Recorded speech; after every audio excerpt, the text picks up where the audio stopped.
అత్యుత్తమ ప్లేస్మెంట్స్ తో ఎంఎన్సీ కంపెనీలలో ఉద్యోగమే లక్ష్యమా? ఇంజనీరింగ్ చదవాలనే మీ పిల్లల కలని కేజీ రెడ్డి కాలేజ్ తో నిజం చేసుకోండి. దాసరి నారాయణరావు గారితో మీకున్న అసోసియేషన్ మామూలుది కాదు. అవునండి. ఆయన హిట్లర్ సినిమాలో ఫాదర్ క్యారెక్టర్ చేశారు. అవును. చిరంజీవి గారు హీరోగా చేశారు. మీరు ఆ సినిమాకి కో డైరెక్టర్. అసలు చిరంజీవి గారి మధ్య దాసరి గారి మధ్య గొడవలు ఉన్నాయా? ఎందుకు ఇలాంటి ఒక నెగిటివ్ ప్రాపగండా బయటికి వెళ్ళిపోయింది? అసలు వాళ్ళిద్దరు రిలేషన్ ఎలా ఉండేది? ఇది చెప్పడానికి అన్ని విధాల అర్హతలు ఉన్న మనిషి మీరే. నాకు ఈరోజు దీని మీద ఒక క్లారిఫికేషన్ కావాలి. అసలు ఇదంతా ట్రాష్ అండి. బయట అనుకోవటం అండి అంతే. చిరంజీవి గారికి ఆయనకి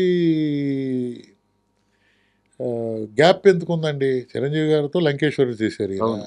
ఏమండి దాని తర్వాత గ్యాప్ అనేది వాళ్ళిద్దరు ఇంటర్నల్గా మాట్లాడుకున్న బయటకే వస్తాయి సార్. సార్ వారానికి ఒకసారి మాట్లాడుకునేవారు, ఉమ్, కలిసివారు. ఉమ్, ఈ బయట వాళ్ళకి తెలియదు కదా. అవును. తెలియదు కాబట్టి బయట చెప్పాను కదా సార్, తిన్న తర్వాత అరగటాకి పనిచేసేవాళ్ళు కొంతమంది ఉంటారు, ఉమ్, అరగటానికి కష్టపడాలనుకుంటే కొంతమంది ఉంటారు, అరగటం కోసం ఇటువంటి మాటలు చెప్పుకునే వాళ్ళు కొంతమంది ఉంటారు.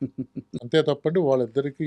ఈరోజు నేను ఫేస్బుక్లో ఎప్పుడో ఆయన అన్న మాట ఇప్పుడే జస్ట్ మీ దగ్గరికి వచ్చిన తర్వాత 5 నిమిషాలు కూర్చోండి అంటే ఒక మ్యాటర్ వచ్చింది. అది ఎప్పుడే నేను చూసి దాన్ని స్క్రీన్ షాట్ తీసి పక్కన పెట్టాను. ఈ విషయం నాకు తెలుసు, సార్ తెలిసినా మళ్ళీ మర్చిపోతానేమో అని చెప్పి స్క్రీన్ షాట్ తీసానండి. ఒకసారి చూడండి. అది ఏంటంటే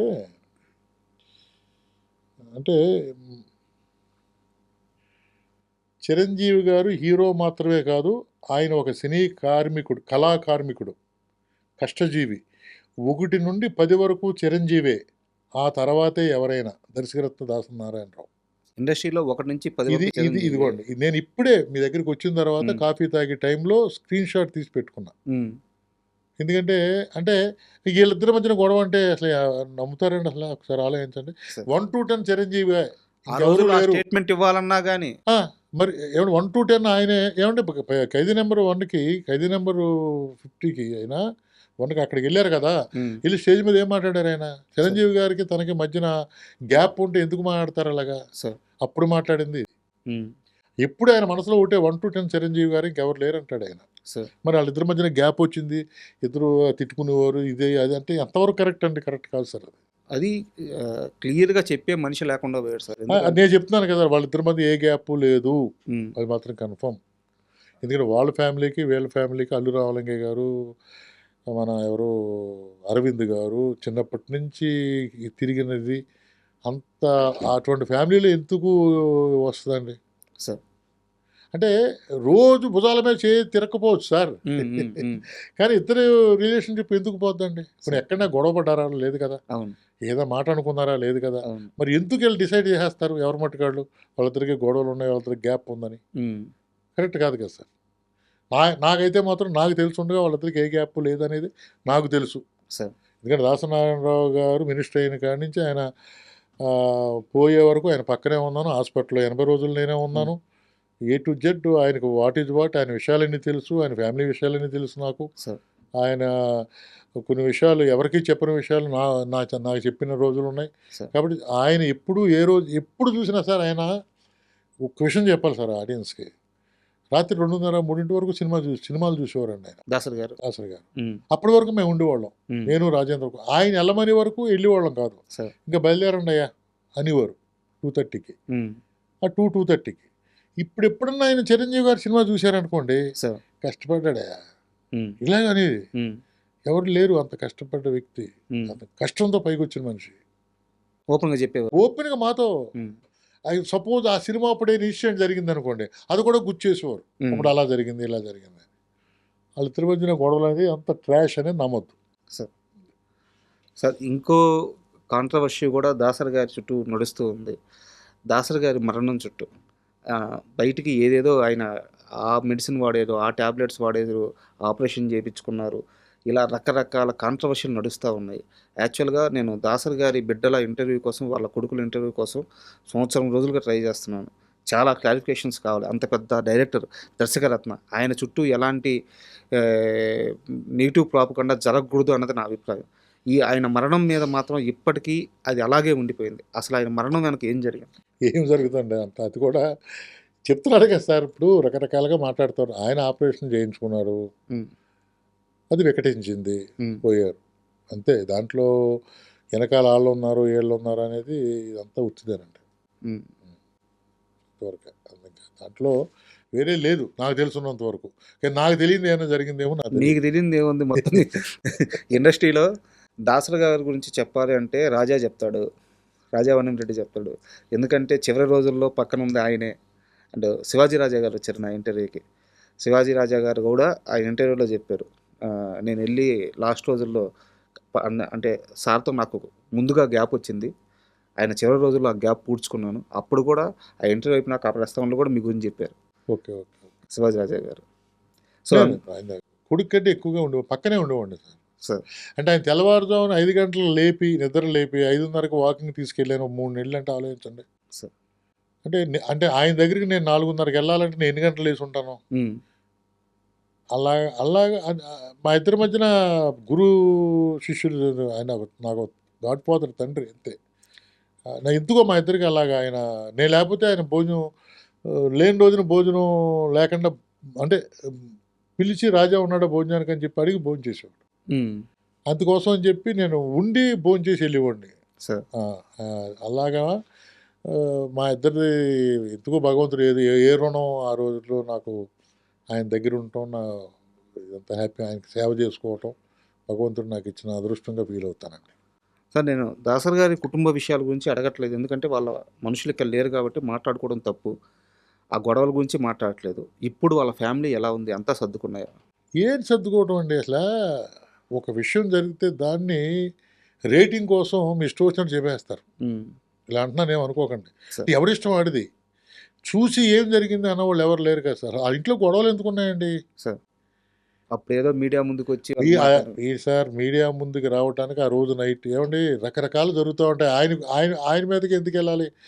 ఏమీ లేదండి. ఇద్దరు కొడుకులు హ్యాపీగా ఉన్నారు. ఇద్దరు మనవాళ్ళు, ఆయన గురుగారు మనవాళ్ళు లేరు, మనవాళ్ళే హ్యాపీగా ఉన్నారు.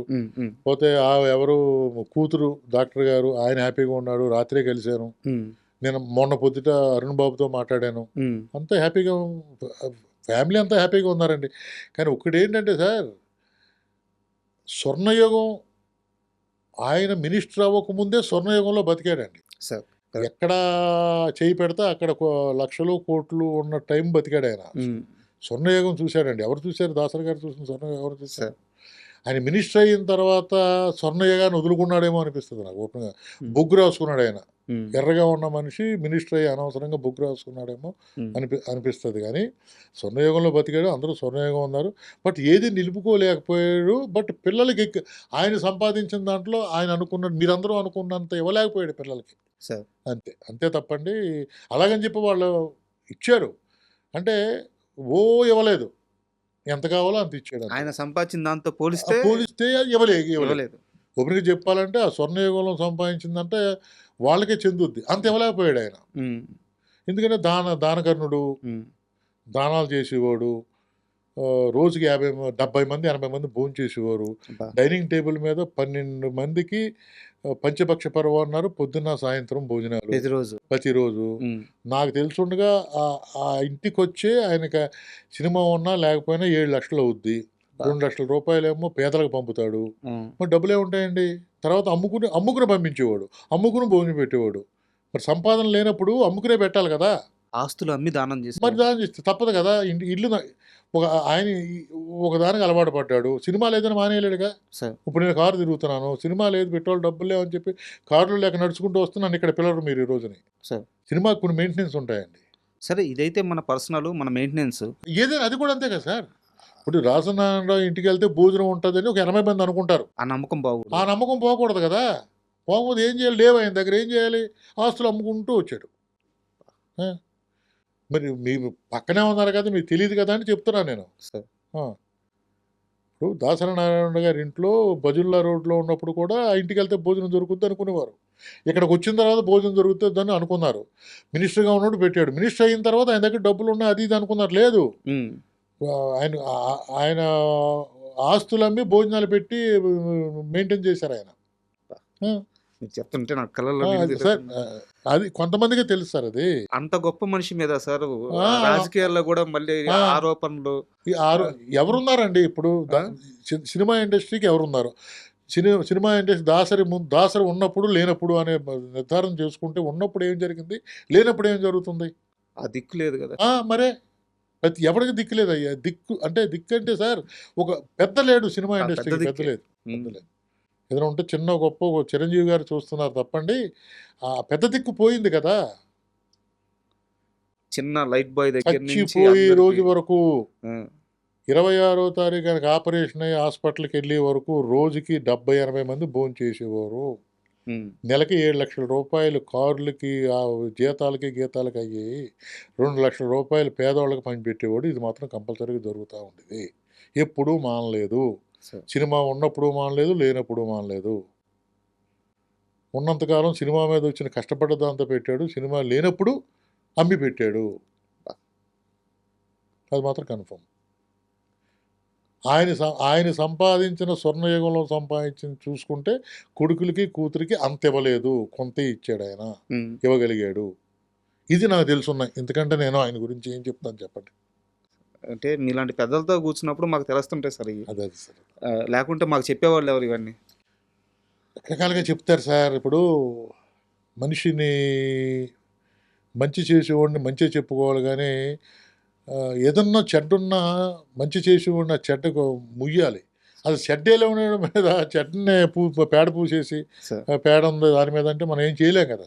And for more videos, Please subscribe to iDream. Please subscribe to iDream. Please subscribe iDream. And please subscribe to iDream. For more videos, subscribe to iDream. please like, share and subscribe to the channel. Congratulations, iDream. Subscribe to iDream. Subscribe to iDream. So subscribe to iDream Media. iDream team అందరికి huge congratulations. Please subscribe iDream Media. Please subscribe to iDream. Subscribe iDream. Please subscribe to iDream. iDream అంటే నా కళల channel subscribe చేసుకున్నారు, నోరు తిరుగుతలేదు. మీరైతే గంట గుర్తు కొట్టండి. For more such videos, please subscribe to iDream. Subscribe to iDream. Please subscribe to iDream. Please subscribe iDream Media. Please do subscribe to iDream. Please subscribe to iDream Media. For best entertainment and information, please subscribe iDream. And don't forget to subscribe to iDream.